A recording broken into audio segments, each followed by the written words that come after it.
அண்மை செய்தி தமிழ்நாடு அரசு ஊழியர்களுக்கு பொங்கல் போனஸை முதலமைச்சர் மு.க.ஸ்டாலின் அறிவித்திருக்கிறார். அதனை அண்மை செய்தியாக பார்க்கிறோம்.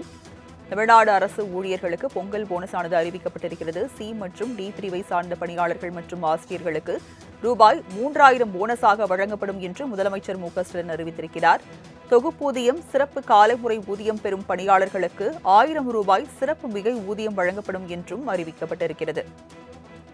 விவரங்களை செய்தியாளர் நந்தினி வழங்க கேட்கலாம். நந்தினி, தமிழ்நாடு அரசு ஊழியர்களுக்கு பொங்கல் போனஸ் ஆனது அறிவிக்கப்பட்டிருக்கிறது. விவரங்கள் என்ன? வணக்கம்.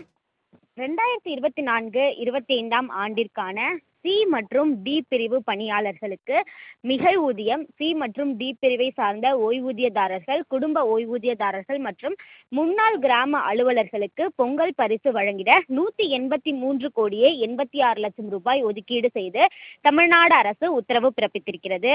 அந்த வகையில்தான் பார்த்தோம் என்றால் சி மற்றும் டி பிரிவை சார்ந்த பணியாளர்கள் மற்றும் ஆசிரியர்களுக்கு ரூபாய் 3000 என்ற உச்சவரம்பிற்கு மிகை ஊதியம் வழங்கப்படும் எனவும் தெரிவிக்கப்பட்டிருக்கிறது.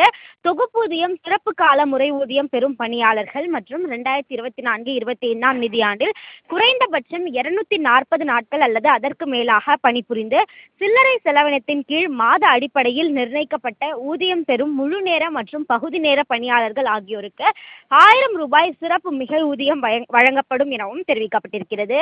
சி மற்றும் டி பிரிவை சார்ந்த ஓய்வூதியதாரர்கள் மற்றும் குடும்ப ஓய்வூதியதாரர்கள் மற்றும் அனைத்து வகை தனி ஓய்வூதியதாரர்களுக்கு ரூபாய் 1000 பரிசு பொங்கல் பரிசாக வழங்கப்படும் எனவும் தெரிவிக்கப்பட்டிருக்கிறது. அந்த வகையில்தான் சி மற்றும் டி பிரிவை சார்ந்த பணியாளர்கள், குடும்ப ஓய்வூதியதாரர்கள் மற்றும் முன்னாள் கிராம அலுவலர்களுக்கு பொங்கல் பரிசு வழங்கிட 183 கோடியே 86 லட்சம் ரூபாய் நிதி ஒதுக்கீடு செய்து தமிழ்நாடு அரசு உத்தரவு பிறப்பித்துள்ளது குறிப்பிடத்தக்கது.